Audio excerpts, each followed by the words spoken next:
देखिए, चुनावी माहौल चल रहा है और 2024 के जंग को जीतने के लिए तमाम पार्टियां अपने प्रत्याशियों की घोषणा अब धीरे धीरे कर रही है। अब भारतीय जनता पार्टी ने अपने प्रत्याशी के रूप में ढुल्लू महतो को उतारा है, तो वहीं 70 सालों के बाद जयराम महतो ने एक ऐसा कैंडिडेट दिया है जिसके बाद चर्चाएं शुरू हो गई है।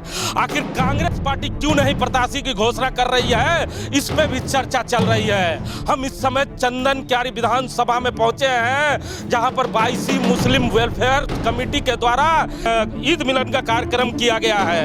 हम बता दें आपको कि ये वही 22 समाज है जिसका गठन 22 साल के बाद हुआ था और तमाम 84 गाँव में इसकी चर्चाएं हुई थी।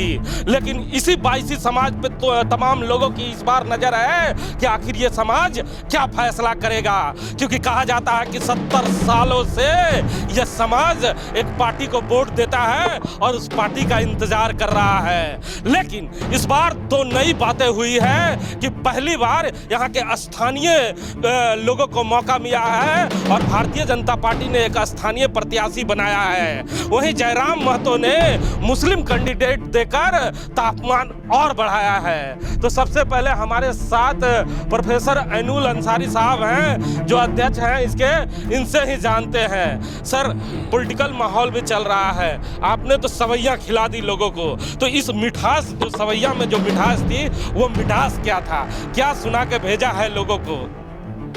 देखिए हिमांशु जी, आपने जो सवाल किया, आप लोग, हमको लगता है कि आज 10 साल से पत्रकारिता कर रहे हैं। 17 साल? हाँ, 17 साल से कर रहे हैं हिमांशु जी। 1952 से अब तक हमने सेकुलर पार्टी को वोट देने का काम किया। हमारी मुस्लिम कम्युनिटी और बोकारो की यदि बात करें, बोकारो विधानसभा और धनबाद लोकसभा की, तो हम मसलसल 1952 से लेके अब तक 2019 तक कंटिन्यू सेकुलर पार्टी को, जिसमें मैक्सिमम हमने कांग्रेस को वोट देने का काम किया है। लेकिन ये 22 मुस्लिम वेलफेयर कमेटी बोकारो में नहीं, पूरे छोवो विधानसभा में हम 5.5 लाख समथिंग वोटर हैं। और कोई सेकुलर पार्टी यदि ये दमखम में है, ये सोच रही है कि 22 मुस्लिम वेलफेयर कमेटी हम किसी के बंधुआ मजदूर हैं, तो इस मुगालते में कोई पार्टी न रहे। हम सेकुलर की बात करने वाले हैं और जो सेकुलर पार्टी हमारे जितने हैं, जो हमारे अक़लियत की बात करेगी, हमारे माइनॉरिटी प्रतिनिधित्व की बात करेगी, 22 मुस्लिम वेलफेयर कमेटी अपना बैनर तले हम उसका समर्थन करेंगे। अब कैसा इंतजार है साहब?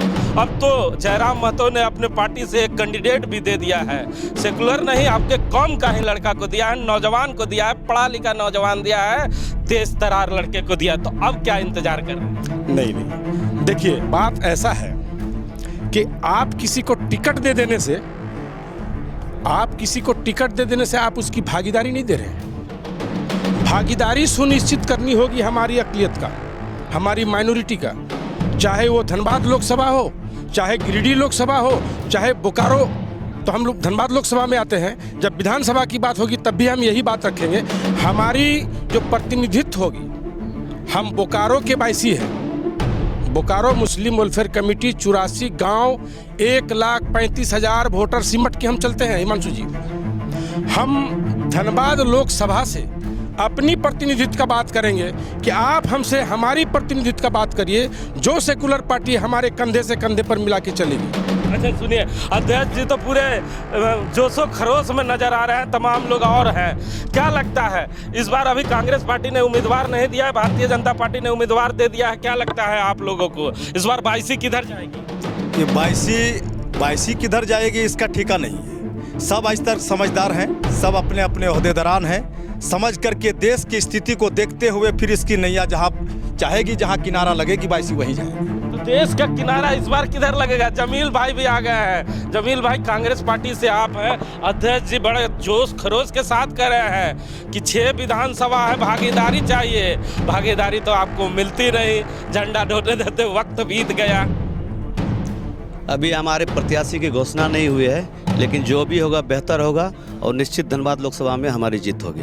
नहीं, बार बार बाईसी जब चुनाव चल रहा था तो बाईसी समाज कहता था कि स्थानीयता को प्रमुखता मिलेगी, यहाँ के लोकल बेटा को हम लोग प्राथमिकता देंगे। तो भारतीय जनता पार्टी ने दे दिया है जमील भाई लोकल नेता, लोकल बेटा। जयराम महतो ने भी दे दिया है यहाँ के स्थानीय बेटा को। क्या करेंगे? बड़ा मुश्किल हो गया आपके लिए। तो मुश्किल हम लोग के लिए इसलिए नहीं कि कांग्रेस पार्टी लोकल और बाहरी लेकर नहीं चलती है, सबका समन्वय बना के चलती है। जो होगा आला कमान के निर्णय वो बेहतर होगा। अच्छा, बाईसी के और तमाम तजुर्बेदार लोग भी यहाँ पे हैं, जरा उन लोगों से जानते हैं। चाचा से जानते हैं। चाचा का चेहरा आप जानते होंगे, हीरा मोती के नाम से प्रसिद्ध है, मैंने ही किया था। चाचा, साथी को आप छोड़ दिए हैं, कहाँ हैं साथी आपके? सुनिए ना, ये हिंदुस्तान का मतदाता जो है ना, बीबीसी लंदन पूरा विश्व को कवर करती है। उनका अपना कमेंट है कि हम विश्व को, हम दिमाग को हम भाप सकते हैं, लेकिन हिंदुस्तान का मतदाता को हम नहीं भाप सकते हैं। हिंदुस्तान के मतदाता जो करेगी समझ बूझ के काम करेगी। तो क्या होगा इस बार? जो हमारे कौम के लिए जो हम बेहतर करेंगे उन्हीं के साथ हम हैं। अच्छा चाचा, कौम की बेहतर की बात कर रहे हैं। 70 साल से तो बेहतर की बात सुनते आ रहा हूँ, बेहतर हो नहीं रहा है। कब बेहतर होगा? आपने तो कई पुश्त राजनीति का देख लिया, बेटा को भी देखा, पिता को भी देखा, अब तो बहू को भी साथ लेके चल रहे हैं आप। अभी जो ये हिंदुस्तान की राजनीति है, इस राजनीति में हम लोग सबसे बड़ा पहले ये समझ लीजिए कि हम बोकारो जिला कांग्रेस के उपाध्यक्ष हैं। अच्छा, तो हम कांग्रेस को ही इसमें चाहेंगे और कांग्रेस पार्टी ने तो प्रत्याशी ही नहीं दिया। जिसको भी प्रत्याशी देगा मैं उन लोग अब देगा, साथ है। अब देगा। अभी टाइम है, अभी टाइम है। आपका 2-4 रोज में कांग्रेस प्रत्याशी देगा ही, को भी प्रत्याशी देगा। हम लोग कांग्रेस के साथ हैं और इस बार कांग्रेस देश में आएगी। और अब्दुल अंसारी साहब, तमाम लोग तो आपके पैनल में कांग्रेसी ही भरे हुए हैं, ना चाह के भी कैमरे के सामने सच ना बोल पाएंगे, क्योंकि 70 साल से सच ना बोल पाए हैं, इसीलिए आपको चुन के लाया गया है। इस बार सच बोल पाएंगे कैमरे के आगे? चलिए हिमांशु जी, कांग्रेस का समर्थन हमने लगभग 62-65 साल मसलसल किया, लेकिन कांग्रेस ने धनबाद लोकसभा से मुसलमानों को हमेशा वंचित करने का काम किया है। कांग्रेस भी जो सेकुलर पार्टी है, हमने सबसे ज़्यादा चाहा। मैं ये बाईसी के बैनर तले प्रोफेसर ऐनुल अंसारी, प्रेसिडेंट अध्यक्ष बोल रहा हूँ कि कांग्रेस भी इस मुगालत में ना रहे कि हमारी बिना प्रतिनिधित्व के, बिना भागीदारी के मैं किसी के साथ नहीं जा रहा हूँ। पिछले भागीदारी चाहिए। साहब, 6 विधानसभा से आपको पिछला गेट का दरवाजा दिखा दिया गया। लगता है आपका चश्मा साफ नहीं है साहब। आप देखिए, 6 विधानसभा से आपको पिछला दरवाजा दिखा चुके हैं। एक थे आपके अध्यक्ष साहब, उनको साहब बनाकर दिल्ली भेज दिया गया, अब वो रांची में रह रहे हैं, तो अब आपके पास साहब भी नहीं बचे हैं। तो आप थोड़ा चश्मा साफ करिए, ये धमकियाँ देना बंद करिए। अब आप बताइए, फैसले का समय है, डिसीजन क्या ले रहे हैं? देखिए, ये हमारा बाईसी मुस्लिम वेलफेयर कमेटी के अंतर्गत सभी सेकुलर दल में लोग अपनी अपनी राजनीति करते हैं। अच्छा, थोड़ा सुन लीजिए। मैक्सिमम ज़्यादा लोग हम लोग कांग्रेसी, हमारे बाईसी मुस्लिम वेलफेयर में ज़्यादातर कांग्रेसी लोग हैं।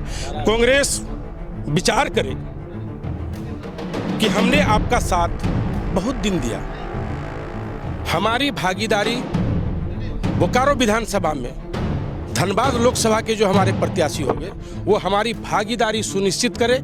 बाईसी के बैनर तले आके ऐसे हम उसके साथ होंगे। लोग कह रहे हैं कि इस बार भागीदारी सुनिश्चित लोग कह रहे हैं कि इस बार भारतीय जनता पार्टी ने स्थानीय बेटा को मौका दिया है, तो इस बार मुस्लिम समाज टर्न कर सकता है। नहीं, देखिए, हम किसी भी सेकुलर पार्टी को जो हमारी भागीदारी सुनिश्चित करेगा, बाईसी मुस्लिम वेलफेयर कमेटी के बैनर को जो आगे बढ़ाएगा और आगे बढ़ाने में हमारे लोगों को प्रतिनिधित्व करने का मौका देगा, बाईसी मुस्लिम को ऐसा प्रतिनिधित्व चाहिए। शर्मा जी भी यहाँ पे होंगे। शर्मा जी, समझ नहीं आ रहा है मुझे, जरा आप इस डिबेट में जरूर आए। 70 साल से यही बातें सुनते आ रहा हूँ इनके जुबान से। अब जयराम महतो ने इनके कौम के कैंडिडेट को दे दिया, उसके बाद भी साहब दम लगा के बोल नहीं पा रहे हैं कि घर का बेटा आ रहा है, उसे इस बार नेता बनाऊंगा। इतनी खामोशी, इतना डर क्यों है? हिमांशु जी, मैं एक अभी ज़बरदस्त मीम हमारे झारखंड प्रदेश में चल रहा है, मैं वही सुनाना चाहूँगा इस मौके पर। हे प्रभु, हे जगन्नाथ, ये क्या हुआ? आप देख लीजिए, इतने सारे लोग खड़े हैं, लेकिन खुलकर अपने जो अल्पसंख्यक के बेटे को टिकट दिए उनके बारे में भी बोलने से कतरा रहे हैं। स्थानीय 1932 की बात करने वाले को भारतीय जनता पार्टी ने टिकट दे दिया, उनके बारे में भी बात करने से कतरा रहे हैं। ओबीसी की बात करते हैं, कांग्रेस पार्टी के राष्ट्रीय पूर्व अध्यक्ष, उनके बारे में भी बात करने से कतरा रहे हैं। तो मैं तो ये कहूँगा, हे प्रभु जगन्नाथ, ये चंदन क्यारी की धरती में क्या हो रहा है? तो आप ही की धरती है शर्मा जी, आप ही तो चंदन क्यारी। जी बिल्कुल मैं हूँ, लेकिन मैं यही बताना चाह रहा हूँ कि लोगों को खुलकर खुशबू बदल रही है। नहीं लोगों अच्छा, कमरुल भाई से जान लेते हैं। कमरुल भाई, इस बार आपके जो भाईजान हैं उन्होंने ईद में तो सवैयाँ आपको खिला दी, लेकिन सवैयों को खिलाने के बाद जो बातें कड़वी कड़वी आपको सुना रहे हैं, कहीं ईद का सवैया फीका तो नहीं पड़ रहा है? हिमांशु जी, आपका ईद मिलन समारोह में आने के लिए बहुत बहुत धन्यवाद। और हिमांशु जी, हमारे प्रोफेसर एनुल साहब जो बोल रहे हैं वो एकदम सटीक बात बोल रहे हैं, और मैं भी ये बोल रहा हूँ कि आज तक माइनॉरिटी दिल से फैसला लेता था, अब माइनॉरिटी दिमाग से फैसला लेगा और इसका असर दिखेगा। अगर माइनॉरिटी के हक के बात कोई नहीं करेगा तो अब माइनॉरिटी दिमाग से फैसला लेगा। जज्बात में और दिल से फैसला ले रहे थे, उसका नतीजा हम लोग का ये आज हुआ। अच्छा, गफ्फार चाचा है, सबसे तजुर्बेदार आदमी है। चाचा, तमाम नेता बड़ी बड़ी बातें कर रहे हैं, आपने तो बहुत जमाना देखा है। मीडिया देख के तो नहीं कह रहे हैं कि नेता तक बात पहुंच जाए और नेताजी रात में इनके घर पहुंच जाए? नहीं, ऐसी बात नहीं है। देखिए, हम लोग अभी वेट एंड वॉच की स्थिति में हैं, थोड़ा इंतज़ार कीजिए।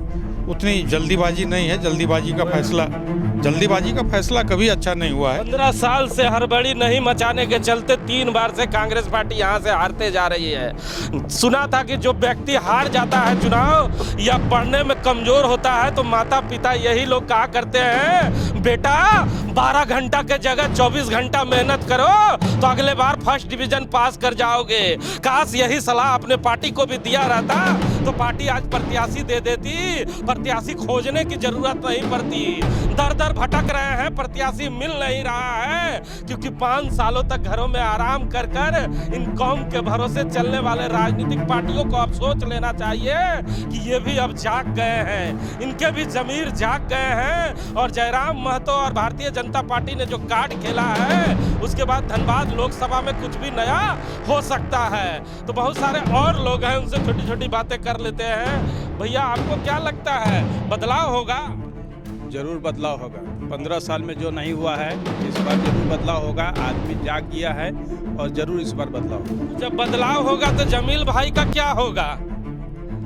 क्या होगा मतलब? जमील भाई, सब कौम के लोग कह रहे हैं बदलाव होगा, सब चले जाएंगे तो अकेले कांग्रेस में आप बच जाएंगे। हम सब बचे रहेंगे और आप भी यहीं रहिएगा, आने वाला वक्त बताएगा और देखिएगा। जहाँ तक भागीदारी की बात कर रहे हैं, तो आज झारखंड का नेतृत्व जो कर रहे हैं वो अल्पसंख्यक है, मीर साहब। आज झारखंड के जो सेल्फी लीडर है वो भी हमारे अल्पसंख्यक से। आप संतुष्ट नहीं है। मांग कभी आदमी का संतुष्टि हो ही नहीं है। आदमी जब तक जिंदा रहेगा संतुष्ट हो ही नहीं सकता है ना। नेता है, नेतागिरी वाला बात करेंगे। अच्छा, एक और पुराने नेता है, टोपी लगा के आज आए हैं, बड़ा दिन बाद मिले हैं। नेताजी कह रहे हैं कि सब चीज मिल चुका है, अब कुछ नहीं चाहिए। जी, मुझे कहना ये है कि मेरे दादा भी दिया था कांग्रेस को, बाप ने भी दिया है, हम भी दे रहे हैं, मेरा बेटा भी देगा, बशर्ते अब उन्हें भी सोचना होगा मेरे बारे में। मैं तेज पत्ता नहीं हूँ, मटन में डालते हैं, मटन खाते हैं, तेज पत्ता फेंक दिया जाता है। मैं भी इंसान हूँ, मेरे भी क्वालिफाइड लड़के हैं। मुझे देखा जाए कि मेरी कहाँ जगह पर क्या मिलना चाहिए, ये हम सब की सोच बढ़ चुकी है। अब इस कार्यक्रम को यहीं पे समाप्त करूंगा, लेकिन हंसी छूटती है इन बातों पे।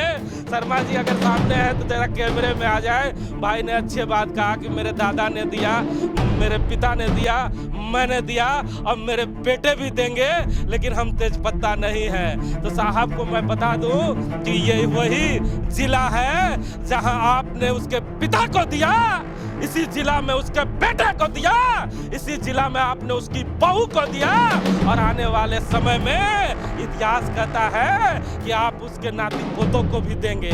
यह मैं नहीं कह रहा, यह आपका इतिहास कहता है। लेकिन आने वाले समय में क्या होगा ये वक्त बताएगा, क्योंकि 22C के जो अध्यक्ष हैं प्रोफेसर एनुल अंसारी, उन्होंने एक बिगुल फूंक दिया है। अब ये मैसेज कितना दूर तक जाएगा ये तो आने वाला समय बताएगा कि नेताजी के कानों तक ये आवाज जा रही है कि नहीं। अगर जा रही है तो नेताजी का फॉर्च्यूनर और स्कॉर्पियो इस कॉलेज तक आ रहा है कि नहीं। कैमरामैन भोला के साथ जीपी हिमाचल।